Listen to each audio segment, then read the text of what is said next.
Good evening, ladies and gentlemen. Welcome back to Griever Productions. We're here again with Erik. He has performed... Now, I've got a bone to pick with Erik. I had just released a video which was a comparison of 3 different vocalists singing Oh Holy Night. And then he releases his cover of Oh Holy Night the next day.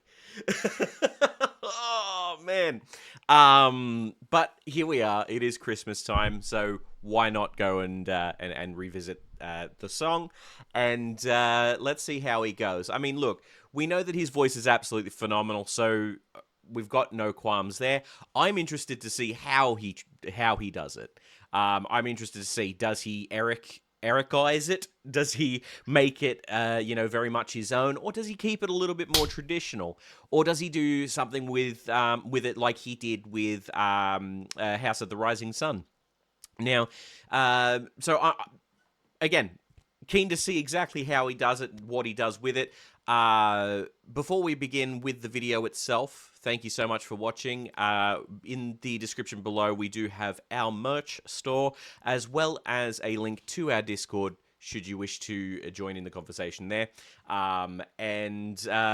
So let's give this a listen. And do forgive me, I am a little sleep deprived, but I'm going to do this one anyway. Let's go. Just make sure it's turned all the way up. Let me start that again. It wasn't turned all the way up. Oh, holy night, the stars are brightly shining. It is the night of our dear Savior's birth. Long lay the world in sin and error pining, till he appeared and the soul felt its worth. Okay, cool. So this is very interesting, right? Because we've heard very like many facets to his voice so far on the channel, and to begin with here, he is starting in a very low section of it, very much like he did with House of the Rising Sun. And I love his low tones. I do.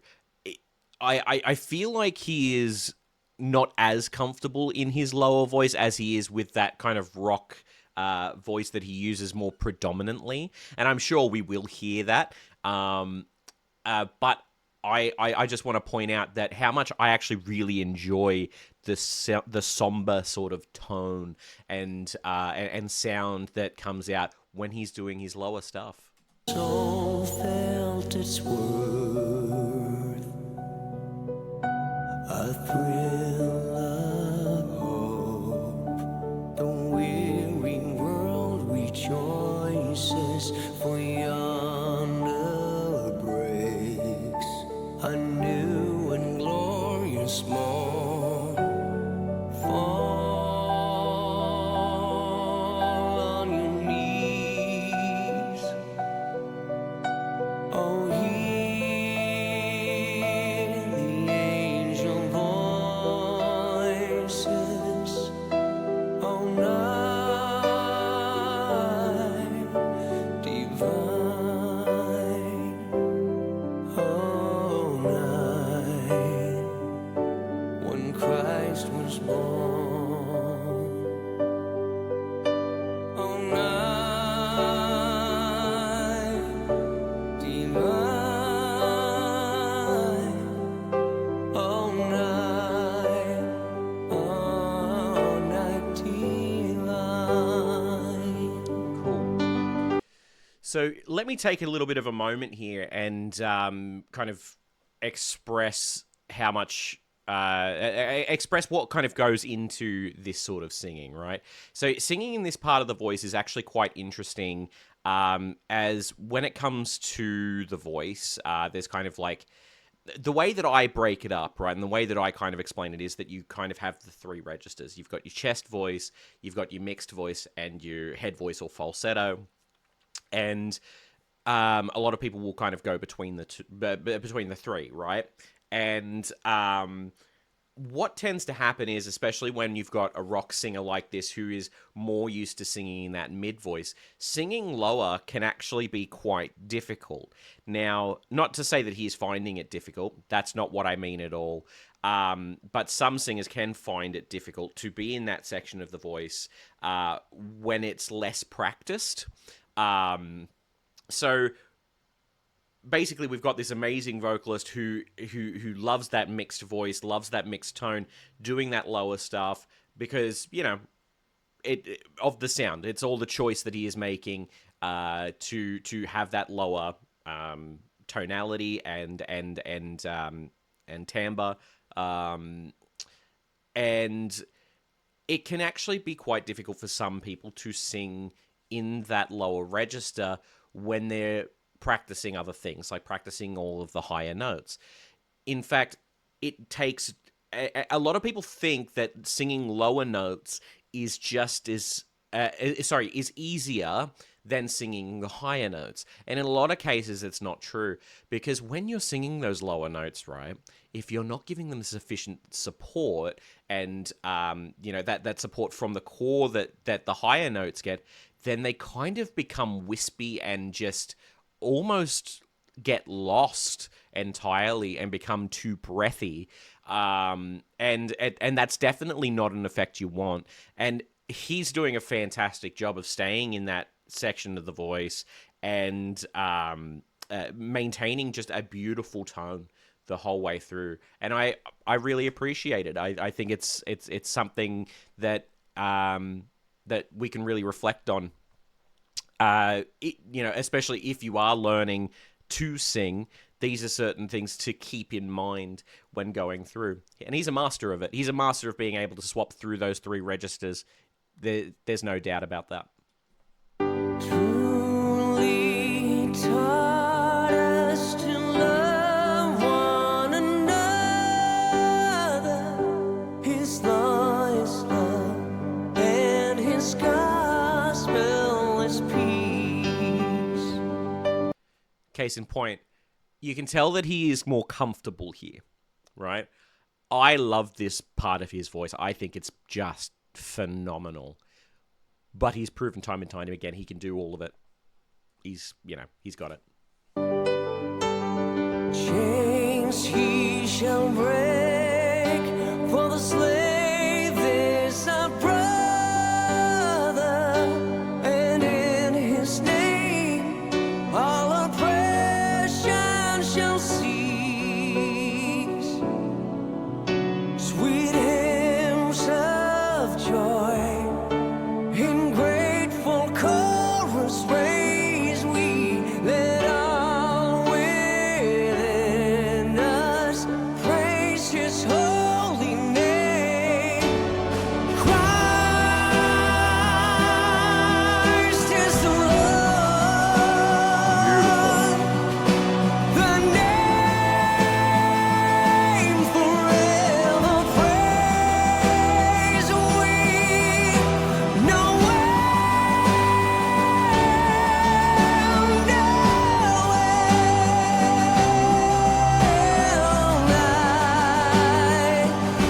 all night divine. No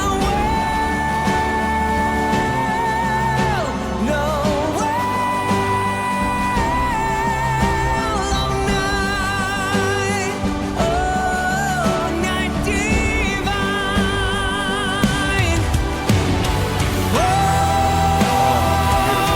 Okay, before we get into that, sorry, I got shivers when that happened. I've paused it on an awful freeze frame for you there, bro. I'm sorry. I'm going to put it back a second here. Okay, so here's an interesting point, and I'm not sure how people will take me saying this, right?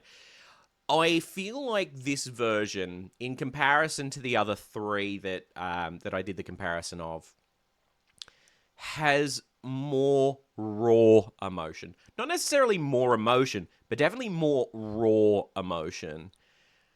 Where the other three handled them in more traditional lights for both David Phelps and Tommy. And then you had Dan that changed it to be completely different stylistically, right? You've got this version that starts out very traditional. And then as it grows and as the song progresses, he gets more and more emotive with it. He pushes the he raises the stakes as it goes on. And I know I harp on about this on the channel. It is always better when this sort of thing happens, where you start at one point and then the song progresses. The song is a story, right? That you are trying to tell to people, and you're trying to portray the emotion. And to be completely honest, I'm relating to the emotion of this one more than I did with the other three, and that's rare. That's rare for me to outright say that, right? This one is affecting me more because of the build in the music, because of the way that it's just gone from a vocal and piano track to adding the band, and now we're about to see something build again. We've got basically 3 stages to it, whereas most covers of this song tend to be basically one dynamic, right? Dan's was a little bit different. It had the 2, but as a general rule of thumb, this song is covered with one dynamic, the kind of traditional thing. And this is speaking to me. I love this.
Wow. Wow. So here's the thing, right? And this is going to be a weird thing to say. Even without that high note at the end, right? I think this would have been my preferred cover of this song, even without that. And then when he hit that, and musically he had all of the music leave, and it was just him. What an impact that was. And I feel like that's an effect that's not used nearly enough.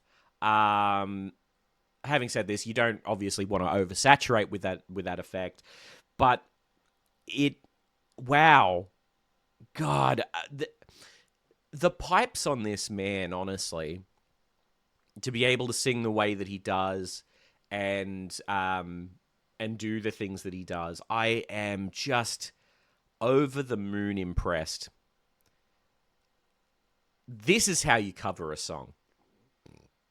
This is how you do it. Because you take the traditional, right? You start with the well, this is what he did. He started with the traditional and then built upon it, right? And yet it had the emotion to back it up. This was sick. I loved this. This was brilliant, brilliant, brilliant, and I can't say anything more than that because that's just how I feel at this point. And look, here's the thing: people may disagree with me in thinking that this is the better of the four of the versions of Oh Holy Night. Um, but that's what we're here for. We're here for the opinions. I've broken down what he is doing physiologically and vocally, but there's also that matter of music and what speaks to different people. And this is the one that I think speaks to me. Anyway, I'd like to hear what you guys think in the comments below. Like if you've enjoyed, subscribe to all that sort of thing. Please leave in the comments below anything you'd like me to react to, and I'll see you next time. All right, bye for now.